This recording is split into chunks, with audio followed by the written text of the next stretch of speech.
একটি আধুনিক football stadium নির্মাণে কত অর্থ ব্যয় হতে পারে? আর যদি সেই স্টেডিয়ামটি মাটির উপরে নয়, প্রায় ৩৫০ মিটার উচ্চতায় ঝুলিয়ে তৈরি করা হয়, তাহলে কেমন হবে? ২০৩০ সালের ফিফা বিশ্বকাপকে সামনে রেখে সৌদি আরব ঠিক এমনই এক ব্যতিক্রমী পরিকল্পনা বাস্তবায়ন করছে। তারা শুধু একটি নয়, একাধিক ভবিষ্যৎধর্মী স্টেডিয়াম নির্মাণ করছে, যেগুলোর নকশা ও প্রযুক্তি আগে খুব কমই দেখা গিয়েছে। এই বিশাল প্রকল্পে ব্যয় করা হচ্ছে $20 বিলিয়নেরও বেশি। লক্ষ্য শুধু বিশ্বকাপ আয়োজন নয়, বরং বিশ্বকে নতুন এক স্থাপত্য ও প্রযুক্তির সক্ষমতা দেখানো। এই মহাপরিকল্পনার কেন্দ্রবিন্দু হবে কিং সালমান ইন্টারন্যাশনাল স্টেডিয়াম। প্রায় ৯২,০০০ দর্শক ধারণ ক্ষমতার এই স্টেডিয়াম হবে সৌদি আরবের সবচেয়ে বড় ফুটবল ভেন্যু। এখানেই অনুষ্ঠিত হবে ২০৩৪ বিশ্বকাপের উদ্বোধনী অনুষ্ঠান এবং শিরোপা নির্ধারণী final match. King Salman international stadium নির্মাণে ব্যবহার করা হবে ৬,০০০ টনেরও বেশি ইস্পাত এবং প্রায় ২.৫ লক্ষ ঘনমিটার কনক্রিট। বিশাল এই কাঠামোটি যেন মরুভূমির বুকে গড়ে ওঠা এক আধুনিক স্থাপত্য বিস্ময়। স্টেডিয়ামের বাইরের নকশা সৌদি আরবের ঐতিহ্যবাহী জ্যামিতিক শিল্প থেকে অনুপ্রাণিত। দিনের আলোয় এর বাইরের আবরণ থাকবে অস্বচ্ছ, কিন্তু রাত নামলে আলোর খেলায় সেটি স্বচ্ছ রূপ ধারণ করবে। ফলে একই ভবনে দিনে ও রাতে সম্পূর্ণ ভিন্ন সৌন্দর্য প্রকাশ করবে। মরুভূমির বাইরের তাপমাত্রা ৪৫ ডিগ্রি সেলসিয়াসে ছাড়িয়ে গেলেও শীতাপ নিয়ন্ত্রণ প্রযুক্তির মাধ্যমে ভেতরে প্রায় ২২ ডিগ্রি সেলসিয়াস আরামদায়ক পরিবেশ বজায় রাখা হবে। এবার চলুন কাদিয়ার পাহাড়ি অঞ্চলে। এখানে নির্মাণাধীন প্রিন্স মোহাম্মদ বিন সালমান স্টেডিয়াম প্রচলিত নিয়ম ভেঙে সরাসরি পাহাড়ের গায়ে তৈরি করা হচ্ছে এই বিশাল স্টেডিয়াম। এর একটি পাশ পুরোপুরি খোলা থাকবে, যেখান থেকে রিয়াদের মনোমুগ্ধকর স্কাইলাইন দেখা যাবে।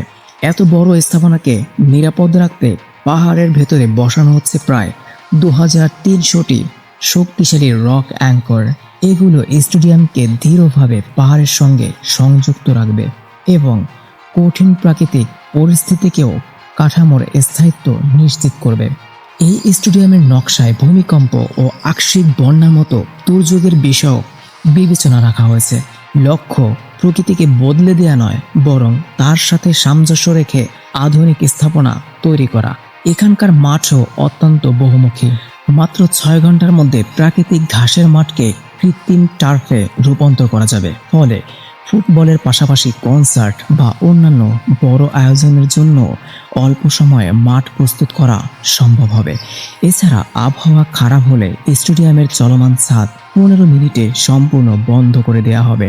রিয়াদে অবস্থিত আরেকটি ঐতিহাসিক ভেন্যু হলো কিং ফাহাদ স্টেডিয়াম, যা এর তাঁবুর মতো ছাদের জন্য দীর্ঘদিন পরিচিত। বিশ্বকাপ উপলক্ষে এটিকে আধুনিক প্রযুক্তিতে নতুনভাবে সাজানো হচ্ছে। বিশাল এলইডি আলোর ব্যবস্থার কারণে রাতের বেলায় পুরো স্টেডিয়াম আলোকিত হয়ে দূর থেকেও সহজে চোখে পড়বে। অন্যদিকে পূর্ব উপকূলে আরামকো স্টেডিয়ামের বাইরের অংশ তৈরি করা হচ্ছে প্রায় ৪০,০০০ অ্যালুমিনিয়াম প্যানেল দিয়ে। সমুদ্রের বাতাসে এই প্যানেলগুলো নড়াচড়া করে এমন এক দৃশ্য তৈরি করবে যেন পুরো ভবনটি সমুদ্রের ঢেউয়ের সঙ্গে তাল মিলিয়ে রূপ বদলাচ্ছে। আরও চমকপ্রদ বিষয় হলো স্টেডিয়াম শীতল রাখতে এখানে সমুদ্রের পানিকেও কুলিং সিস্টেমের অংশ হিসেবে ব্যবহার করা হবে। সবচেয়ে ব্যতিক্রমী স্টেডিয়ামগুলোর একটি নির্মিত হচ্ছে আভা শহরে।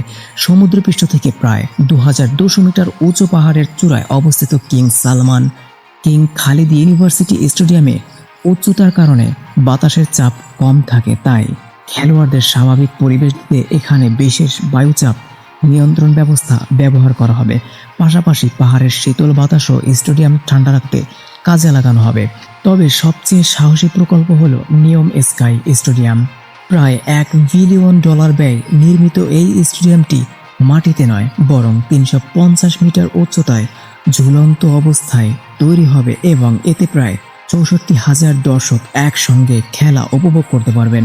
এই স্টেডিয়ামটি থাকবে নিয়মের বিখ্যাত দ্য লাইন প্রকল্পের অংশ হিসেবে দর্শকরা দ্রুতগতির বৈদ্যুতিক পরিবহন ও লিফট ব্যবহার করে সহজেই নিজেদের আসনে পৌঁছাতে পারবেন। বাইরের আয়নাগুলোর নকশা দিনের আলোয় মরুভূমির সঙ্গে মিশে যাবে, আর রাতে অসংখ্য এলইডি আলো এটিকে আকাশে ভাসমান এক স্থাপনার মতো দেখাবে। ভিতরের অংশগুলো এমনভাবে সাজানো হয়েছে যাতে প্রতিটি দর্শক পরিষ্কারভাবে খেলা উপভোগ করতে পারবেন। একই সঙ্গে উন্নত অ্যাকোস্টিক ডিজাইনের কারণে দর্শকদের উচ্ছ্বাস পুরো স্টেডিয়াম জুড়ে শক্তিশালীভাবে প্রতিধ্বনি হবে। এসব প্রকল্পের মাধ্যমে সৌদি আরব শুধু বিশ্বকাপের জন্য স্টেডিয়াম নির্মাণ করছে, নাকি তারা ভবিষ্যতের পর্যটন, প্রযুক্তি ও বৈশ্বিক বিনিয়োগের একটি নতুন অধ্যায় গড়ে তুলতে চাচ্ছে। তবে শেষ পর্যন্ত প্রশ্ন থেকেই যায়, এগুলো কি সত্যিই ভবিষ্যতের পথ দেখাবে, নাকি কেবল অত্যন্ত ব্যয়বহুল এক উচ্চাকাঙ্ক্ষী স্বপ্ন হিসেবে ইতিহাস হয়ে থাকবে?